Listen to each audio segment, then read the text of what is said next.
चुकी है। यहाँ पर क्योंकि धारा 144 है तो आम लोग तो यहाँ पर नहीं दिखेंगे, लेकिन जितनी भी पार्टियां हैं उनके समर्थक यहाँ जरूर मौजूद है और अपने अपने दावे हैं। जाहिर सी बात है कि उनके नेता खड़े हैं तो अपने नेता के पक्ष में ही बात करेंगे। लेकिन मैं बड़े ध्यान से सुन रहा था कि स्टूडियो में आप लोग क्या चर्चा कर रहे हैं। नेक टू नेक फाइट है, कुछ भी कहना अभी जल्दबाजी होगी। एग्जिट पोल्स में हालांकि अगर बात करें तो एक बार फिर से नीतीश सरकार वापसी करती हुई दिखाई दे रही है, लेकिन कई सारे फैक्टर्स थे। अगर ग्राउंड की बात करें तो बहुत सारे फैक्टर्स थे। महिलाएं फैक्टर हैं, युवा फैक्टर है, इसके अलावा कई सारे ऐसे मुद्दे हैं जो इस बार हावी रहे हैं। तो ये कह जल्दबाजी होगी कि हाँ फिर से नीतीश कुमार वापसी कर रहे हैं या तेजस्वी के मुद्दे ने कनेक्ट किया है। क्योंकि आप देख लीजिए कि बिहार में कुछ भी हो जाए, आप विकास, डेवलपमेंट, ये सारी चीजें आप बात करें, लेकिन एक महत्वपूर्ण जो फैक्टर है वो है जाति का फैक्टर। और जातीय समीकरण से ही सारी चीजें, वो चाहे डेवलपमेंट की भी बात करें तो वो भी जातीय समीकरण से ही उसे होकर गुजरना पड़ेगा। और यही कारण है कि अलग अलग आकलन आए हैं। हालांकि आकलन में नीतीश सरकार जो है वो माफ कीजिएगा एनडीए भारी दिख रहा है, लेकिन अलग अलग लोगों के दावे हैं, अलग अलग परसेप्शंस हैं कि किसकी सरकार बनती हुई दिखाई दे रही है। क्योंकि देखिए सबसे बड़ी बात होती है कि जैसे यूथ, अगर यूथ एक तरफा वोट कर दे तो अगर वो कनेक्ट कर जाए तेजस्वी यादव से तो फिर से बिहार में तेजस्वी की सरकार होगी। लेकिन यूथ भी बहुत सारी चीजों को देखता है। तेजस्वी यादव ने जिस तरीके से हर घर सरकारी नौकरी का वादा किया तो इसने कनेक्ट भी किया है, लेकिन एक इस पर संशय के बादल भी थे। लोगों ने कहा कि भाई ये हो सकता है कि चुनावी ये सारे वादे हों, क्योंकि आप हर घर से सरकारी नौकरी कैसे देंगे, ये तो आपका विपक्ष सवाल उठा ही रहा था। लेकिन आम लोग भी यही सोच रहे थे कि भाई आप प्रत्येक घर से सरकारी नौकरी कैसे दे देंगे, तो उसकी टाइमिंग भी उतनी सही नहीं रही थी। तो ये कह देना कि नहीं इस मुद्दे ने कनेक्ट किया पूरी तरीके से युवाओं को, तो ये भी सही नहीं होगा। ये भी सही नहीं है कि जितनी भी महिलाएं हैं 10,000 रुपए उनके खाते में आ गए तो वो नीतीश कुमार के पक्ष में ही वोट करेंगी, ये मुनासिब नहीं होगा। क्योंकि आज भी गांव देहात में अगर आप जाएंगी तो वहां पर जब वोट होती है तो घर के जो बड़े बुजुर्ग होते हैं वही तय करते हैं कि आपको किसे वोट करना है। और महिलाओं को भी ये ताकीद कर दी जाती है कि आपको फलाना पार्टी को ही वोट करना है, फलाना कैंडिडेट को ही वोट करना है। तो भले ही आप कुछ भी रेवड़ी बांट दे, भले ही आप फ्रीबीज किसी को दे दें, ये घर के मुखिया जो हैं, घर के जो पुरुष सदस्य हैं, ये तय करते हैं। तो बिहार में तो हर 20 किलोमीटर के बाद भाषा बदल जाती है, कल्चर बदल जाती है। तो आप ये सारे फैक्टर्स हैं और यही कारण है कि हम बिल्कुल कह सकते हैं कि नेक टू नेक फाइट हो रही है। कौन किस पर भारी है, कौन किसका पलड़ा किस पर भारी है, ये सारी चीजें जो हैं वो 12 बजे 1 बजे तक क्लियर होंगी। और यही कारण है कि चाहे वो एनडीए है उसके भी अपने दावे हैं, महागठबंधन के अपने दावे हैं, तेजस्वी यादव के अपने दावे हैं, लेकिन कॉन्फिडेंट कोई नहीं दिख रहा है। चेहरे पर किसी के भी कॉन्फिडेंस उस तरीके से नहीं दिख रहा है जो एक तरफा कॉन्फिडेंस किसी को दिखना चाहिए या फिर दिखाना चाहिए। जी ठीक है, लेकिन रितेश जरा आप ये भी समझाइए।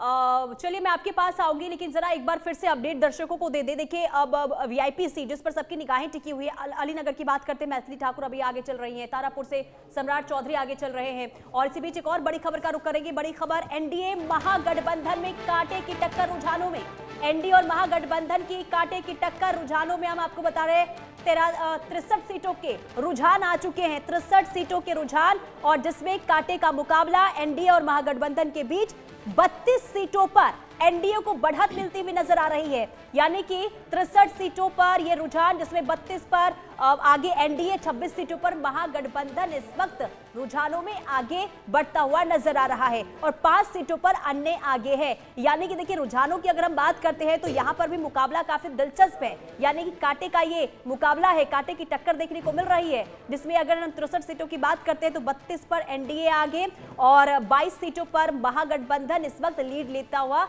नजर आ रहा है। यानी कि अब देखना यही होगा, क्योंकि समय जैसे जैसे बीतेगा और आंकड़े और भी सामने आएंगे। और हमारे साथ राकेश जी, क्योंकि अभी तो रुझान है, अभी कुछ भी आकलन करना बहुत मुश्किल होगा, लेकिन मैं आपसे ये समझूंगी जरा, क्योंकि 2020 में हमने ये देखा था कि जातीय फैक्टर और विकास दोनों के काम पर वोट पड़े थे। इस बार क्या नजर आ रहा है? क्या वाकई जाति फैक्टर काम आएगा या फिर विकास के मुद्दों पर भी लोगों ने वोट डाला है? देखिए, जिस तरह से आप लगातार रुझान देख रहे हैं, एक चीज चेंज देखने को मिल रही है। इस तरह से कांटे की टक्कर जो है बैलेट में अगर हो रहा है तो एक आपको समझना चाहिए कि जिस तरह से जो महागठबंधन यहाँ पर कड़े टक्कर में है, एनडीए को देती हुई दिख रही है। और सबसे महत्वपूर्ण बात कि जिस तरह से लगातार विकास का मुद्दा जो लगातार उठाया जा रहा था, जिस तरह से कई घोषणाएं की गई थी नीतीश सरकार द्वारा, उसका कितना असर महिलाओं को लेकर, खास तौर पे यूथ को लेकर, यूथ क्योंकि यहाँ से पलायन करते हैं, लगातार इस मुद्दे को तेजस्वी द्वारा लगातार जब प्रचार के लिए घर से निकलते थे तब जो है वो लगातार मीडिया के साथ रूबरू होते थे और कहते थे, इसी मसले को उठाते थे। साथ ही रैलियों में इसको लेकर सवाल खड़ा किया जाता था कि रोजगार और पलायन एक प्रमुख जो है मुद्दा है बिहार का। और जिस तरह से जो अभी शुरुआती रुझान है वो अपने आप में काफी संकेत है, क्योंकि अगर 45 सीट एनडीए और 34 सीट जी आपके पास और आगे भी बातचीत करेंगे, लेकिन इसी बीच एक बड़ी खबर आ रही है। किशनगंज सीट से कांग्रेस आगे है, अहम जानकारी आ रही है सामने। किशनगंज सीट से कांग्रेस आगे है और देखिए अब लगातार मटिहानी से जेडीयू के राजकुमार सिंह आगे हैं।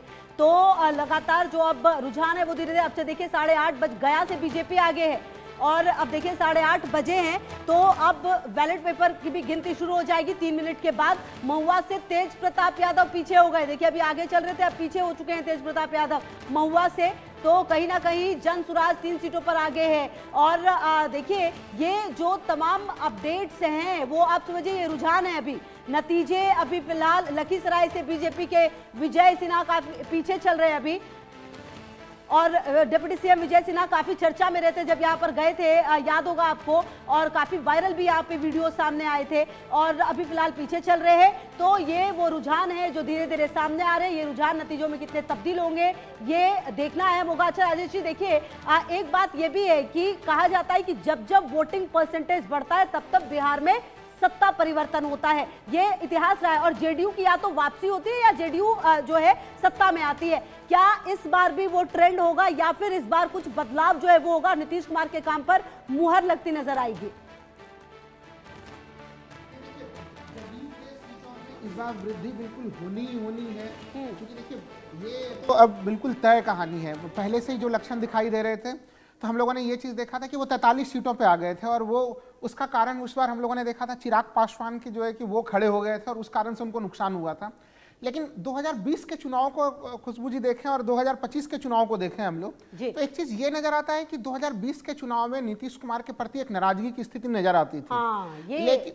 लेकिन 2025 के चुनाव में नीतीश कुमार को लेकर नाराजगी की स्थिति नहीं है, उल्टे जो है कि कहीं न कहीं उनके प्रति एक समर्थन की स्थिति नजर आ रही है कि ऐसा ना हो कि वो, तो हमें लग रहा है कि इनकी सीटें 43 से हर हालत में बढ़ते हुए वो 55-60। क्या यही वजह भी है कि जब ये देखा गया कि जब एग्जिट पोल आए उसके बाद पोस्टर्स लगे टाइगर जिंदा है और तमाम, क्या ये बीजेपी को भी संदेश देने की कोशिश थी कि देखिए हम आए?